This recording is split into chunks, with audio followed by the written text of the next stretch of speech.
Hey guys, hello everyone. I welcome you all once again to my education channel Prabhavi Education Hub, and in this video we are going to learn about a new chapter, chapter 20 of Indian Polity by Lakshmikant. The reference I have taken from the Lakshmikant book. This is a very important book as far as the civil services examination is concerned. तो chapter 19 तक already videos available हैं, तो आप उनको ज़रूर देख लेना. Then only jump to this chapter. Council of ministers, central council of ministers आज का टॉपिक है हमारा, जिसे हम डिस्कस करेंगे पार्ट वाइज. ओके, तो चैनल पर नए हैं तो सब्सक्राइब जरूर कर लेना, बेल आइकन को जरूर प्रेस कर लेना ताकि आपको नोटिफिकेशन मिलता रहे. And I am making all the contents related to UPSC and state civil services. तो यहाँ पे आपको अगर फ्री एजुकेशन चाहिए बिल्कुल, जो कि आपको 2 लाख 1.5 लाख रुपए ऐसे खर्च करके प्लस एडिशनल कॉस्ट बियर करके जब अपने घर को छोड़ के जो तैयारी करते हो, that same quality I am trying to provide, even better than that also. तो definitely you should subscribe to my channel. And second thing कि PDF इज़ ऑल्सो अवेलेबल. जब मैं क्लासेस कंप्लीट करता हूँ, जैसे कि इंडियन इकोनॉमी की एक सीरीज़ है, उसका PDF इज़ ऑलरेडी अवेलेबल. तो आपको नोट की तरह इसको यूज़ करना है. You have to revise it multiple times so that you can get marks in the examination. जब भी आप अटैम्प्ट करो exam, so definitely you will get the marks because the content is so reliable. I have made it meticulously. बहुत effort डाला है मैंने. और इसका जो PDF है वो भी मैं जैसे क्लासेस कंप्लीट हो जाएंगी then surely I will provide you. Okay, then let's move further. Let's see the points. First point यहाँ पे है, council of ministers headed by prime minister is the real executive. ये बात एक्चुअली पार्लियामेंट्री सिस्टम का basic है. Parliamentary system, हमारा जो polity है उसका जो बेसिस है वो पार्लियामेंट्री है. पार्लियामेंट्री सिस्टम को हम लोग फॉलो करते हैं. We do not follow presidential form of governance. ठीक है, प्रेसिडेंशियल USA वगैरह में बहुत सारी कंट्री हैं जहाँ पे यूज होता है, but we do not follow this. We follow our parliamentary system, जहाँ पे रियल जो पावर है, real executive council of ministers को दिया जाता है. That is why this term we are discussing. This is a very important term. And इनको जो इनके लीडर होते हैं वो प्राइम मिनिस्टर होते हैं, इनको लीड करते हैं. And prime minister is the most important person as far as Indian polity is concern. ठीक है, तो सारा फोकस हमारा काउंसिल ऑफ मिनिस्टर पर रहेगा. तो बात करें अगर प्रिंसिपल ऑफ पार्लियामेंट्री सिस्टम की, तो बिल्कुल बेसिक है. यहाँ पे काउंसिल ऑफ मिनिस्टर होता ही होता है. बट जो काउंसिल ऑफ मिनिस्टर्स हैं हमारे कंट्री में, हमारे कॉन्स्टिट्यूशन में इनका कोई स्पेसिफिक मेंशन नहीं है. मतलब इनके लिए अलग से कोई प्रोविज़न नहीं है. बट 2 आर्टिकल्स हैं जो कि इनको थोड़ा सा डील करते हैं, इनके बारे में बताते हैं इन ब्रॉडर टर्म्स. वो है आर्टिकल 74 एंड आर्टिकल 75. आर्टिकल 74 कहता है कि एक काउंसिल ऑफ मिनिस्टर होना चाहिए headed by prime minister. And उनका जो एडवाइस होगा, एड होगा प्रेसिडेंट को, वो कहीं ना कहीं उनको फॉलो करना है. बट प्रेसिडेंट एक बार रिकन्सिडरेशन के लिए भेज सकते किसी भी चीज़ को, लेकिन जब दोबारा से वो लोग रिकन्सिडर करके वापस उनके पास भेजते हैं, that has to be given the assent. And 75 में कुछ अदर प्रोविजंस हैं जो कि मिनिस्टर्स से रिलेटेड हैं. वो सारे बातें हैं, सबको डिस्कस करेंगे, डोंट वरी. तो अभी जानो कि article 74 and 75 are the 2 provisions under our constitution, जिसमें सेंट्रल काउंसिल ऑफ मिनिस्टर्स के बारे में बातें लिखी गई हैं. नेक्स्ट है कॉन्स्टिट्यूशनल प्रोविजंस. अब चलो डिटेल में जान लेते हैं. तो आर्टिकल 74 को थोड़ा सा खोलते हैं, थोड़ा उसको और अच्छे तरीके से जानते हैं. तो यहाँ पे काउंसिल ऑफ मिनिस्टर्स का प्रोविज़न है to aid and advice president. अब इसके बारे में डिटेल में जानो. ये आर्टिकल कहता है कि there shall be council of minister with the prime minister at the head to aid and advice. मतलब कि सहायता एंड परामर्श दोनों के लिए फॉर द प्रेसिडेंट को. And president shall act in accordance with such advice. And president may require the council of minister to reconsider a matter. ये सारी बातें ऑलरेडी हमने डिस्कस की हैं पिछले वीडियोज़ में. तो देखो, एक बार जो एडवाइस एंड एड है उसको रिकन्सिडर करने के लिए प्रेसिडेंट के पास पावर है कि वो काउंसिल ऑफ मिनिस्टर्स को कहे कि नहीं भाई, आपका जो एड एंड एडवाइस है मुझे गलत लग रहा है, देन रिकन्सिडर कीजिए इसको. एक बार उनके पास ये पावर है. अगर वो जाता है रिकन्सिडरेशन के लिए एंड जो काउंसिल ऑफ मिनिस्टर हैं उसको रिकन्सिडर करके दोबारा एडवाइस को भेजते हैं, then it is binding upon the president कि भाई इसको उसके हिसाब से ही काम करना है, उसी एड एंड एडवाइस में जो भी प्रोविजंस उन्होंने जो भी बातें कही हैं उसके हिसाब से ही हैज़ टू एक्ट। ठीक है, तो प्रेसिडेंट के पास ज़्यादा पावर है ही नहीं, मैंने पहले भी बताया है, सारे काम वो काउंसिल ऑफ मिनिस्टर्स के द्वारा ही उन्हीं के एडवाइस पे उन्हीं के एड पे करते हैं। नेक्स्ट जो इम्पॉर्टेंट पॉइंट है आर्टिकल 74 में वो है जो एडवाइस होगा जो कि council of ministers headed by prime minister जो देते हैं, जो टेंडर किया जाता है प्रेसिडेंट को, it is not liable to be inquired into any court. इस एडवाइस को कि जस्ट बिकॉज कि ये गलत है सही है इन सब चीज़ों में नहीं पढ़ सकते, कोर्ट तक आप नहीं जा सकते, तो इसको इंक्वायरी नहीं की जा सकती कोर्ट में, किसी भी हो, चाहे सुप्रीम कोर्ट हो, हाई कोर्ट हो, कहीं भी हो, इंक्वायरी नहीं हो सकती। नेक्स्ट है आर्टिकल 75 जो कि अगेन एक इम्पॉर्टेंट आर्टिकल है as far as the council of ministers, central council of ministers are concern. इसमें कुछ अदर प्रोविजंस है एज टू द मिनिस्टर्स, तो वो जान लेते हैं क्या क्या है। यहाँ पे कहा गया है कि प्राइम मिनिस्टर का जो अपॉइंटमेंट है definitely it should be by the president appoint करेंगे प्राइम मिनिस्टर को, लेकिन इसका मतलब ये नहीं है कि वो किसी को भी उठा के प्राइम मिनिस्टर बना देंगे। यूजुअली जो पार्लियामेंट्री फॉर्म ऑफ गवर्नेंस में जो चीज़ फॉलो होती है वो ये है कि जो जब इलेक्शन होता है उसमें जब लोकसभा में मेंबर्स चुन के आते हैं, जिस पार्टी की मेजॉरिटी होती है उसके लीडर को प्राइम मिनिस्टर बनाया जाता है एंड उसी को प्रेसिडेंट प्राइम मिनिस्टर बनाते हैं। लेकिन जब कोलिशन होता है, जब किसी सिंगल पार्टी को मेजॉरिटी नहीं है बट ग्रुप ऑफ पार्टीज़ मिल के आई हैं कि चलिए ठीक है हम लोग सरकार बनाएंगे और उन्होंने एक नाम दिया है कि he should be our prime minister, तो प्रेसिडेंट अगेन उस बंदे को प्राइम मिनिस्टर बनाते हैं। तो ये सारी बातें हैं। और मिनिस्टर्स की बात करें तो कौन अपॉइंट करता है, they are also appointed by president only but on the advice of PM, and बिना उनके एडवाइस के ये काम नहीं कर सकते, इनका अपॉइंटमेंट नहीं कर सकते president. So advice of PM is compulsory. ठीक है, नेक्स्ट देखते हैं। नेक्स्ट है total number of ministers including PM कितना होना चाहिए, तो it shall not exceed 15% of the total strength. ठीक है, यहाँ पे देख लीजिए 15% of the total strength of Lok Sabha, तो अभी लोकसभा का स्ट्रेंथ है 545 इंटू आप इसमें ठीक है इंटू आप इसमें 15% कर दो तो आपको लगभग 75 और 80 के आसपास, 81 82 के आसपास ये नंबर निकल के आता है। तो इतने नंबर रख सकते हैं, मतलब टोटल स्ट्रेंथ ऑफ लोकसभा का आप 15% से ज़्यादा नहीं रख सकते। That has been added to the constitution by 91st amendment act of 2003। 91वें अमेंडमेंट के द्वारा इसको जोड़ा गया था। पहले कितने भी मेंबर्स को रख लेते थे, बहुत बड़ा मिनिस्ट्री बना लेते थे, काउंसिल ऑफ मिनिस्टर्स का बना लेते थे, तो वो ठीक नहीं था एंड कहीं ना कहीं लगा कि इतना रिक्वायर्ड नहीं है, अननेसेसरी, तो 91st अमेंडमेंट ला के इसको 15% मैक्स लिमिट कर दिया गया। नेक्स्ट है members of either house of parliament.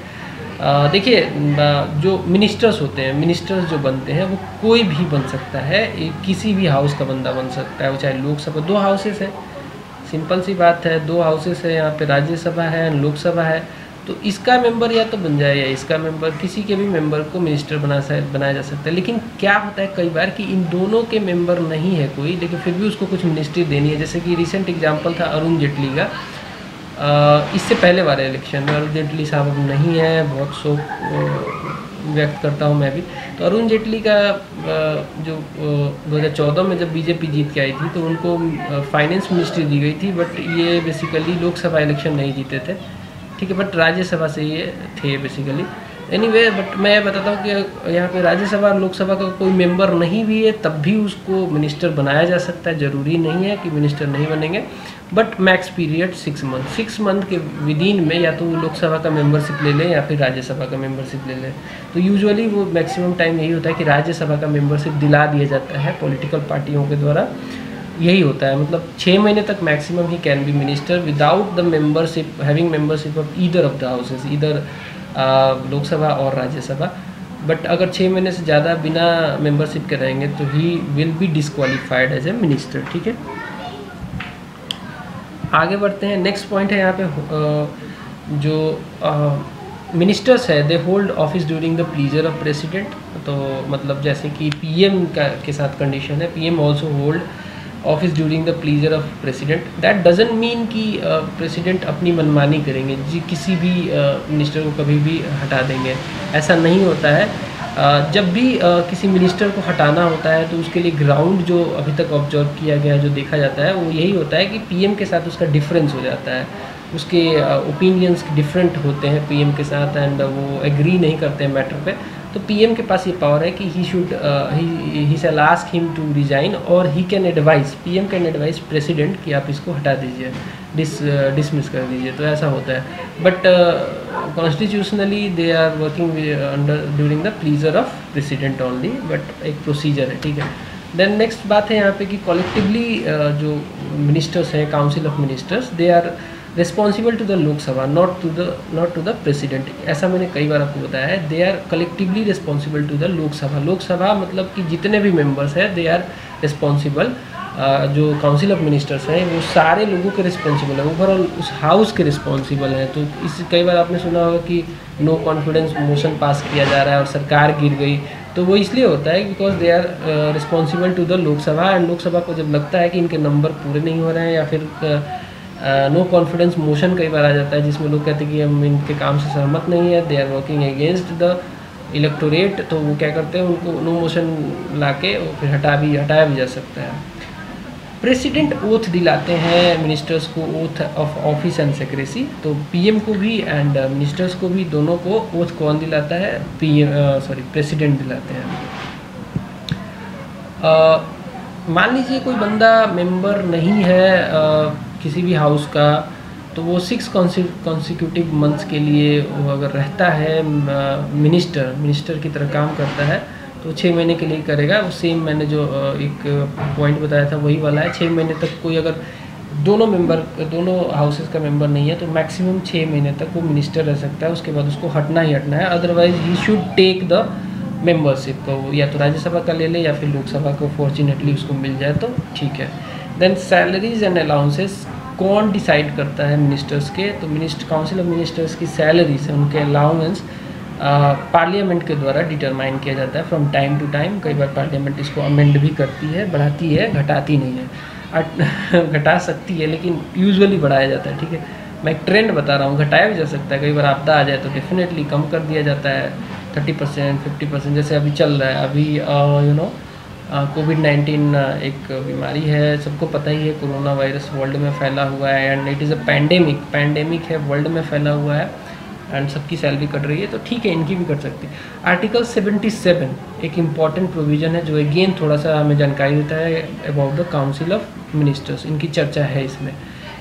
यहाँ पे ये जो आर्टिकल है, it is about the conduct of business of the government of India. कैसे गवर्नमेंट ऑफ इंडिया का बिजनेस कैसे चलता है, उनका काम करने का तरीका, इनका बिजनेस कैसा है।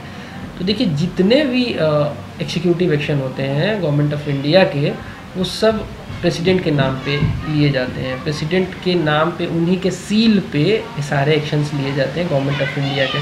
That is why he is nominal executive, and real में उनके पास पावर नहीं है।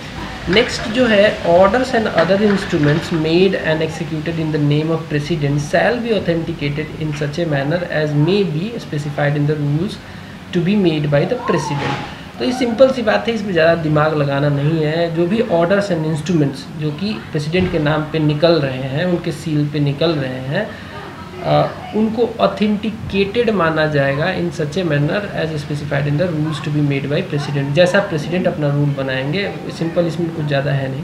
नेक्स्ट है, president shall make rules for the more convenient transaction of the businesses of the government of India, ठीक है, allocating among ministries of the state businesses. तो देखिए, प्रेसिडेंट के पास ये पावर है कि जो बिजनेस चलता है ना इनका, गवर्नमेंट ऑफ इंडिया का, उसको थोड़ा सा चेंज ला दें, उसमें कोई रूल्स बना दें for the more convenient transaction, ताकि आसानी से ये बिजनेस चल सके। तो ये पावर थोड़ा सा है प्रेसिडेंट के पास, जो कि इनका थोड़ा डिस्क्रिशनरी पावर माना जाता है। तो ये एक पावर है जो इम्पोर्टेंट है।